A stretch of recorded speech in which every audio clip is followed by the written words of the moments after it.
اب آگے بڑھتے ہوئے ناظرین آپ کو بتائیں کہ تھانہ چیچا وطنی پولیس کی بڑی کارروائی۔ S H O Mirza Muhammad سلیم نے اپنی ٹیم کے ہمراہ کارروائی کرتے ہوئے بدنام زمانہ منشیات فروش ملزم کو گرفتار کر لیا ہے۔ اس حوالے سے مزید بات کر لیتے ہیں اپنے نمائندے ارشاد احمد مغل سے۔ ارشاد احمد بتائیے گا۔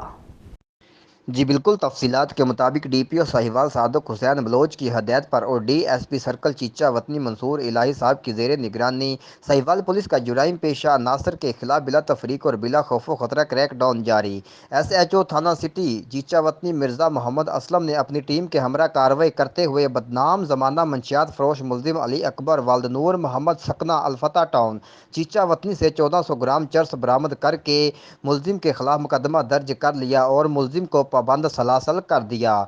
کیمرہ مین آصف مغل کے ساتھ Irshad Ahmed Mughal, crime reporter S M news. جی ٹھیک ہے، بہت شکریہ ارشاد احمد تفصیلات سے آگاہ کرنے کے لیے۔ اب تک کے لیے اتنا ہی، مزید خبروں کے لیے دیکھتے رہیے ایس ایم نیوز۔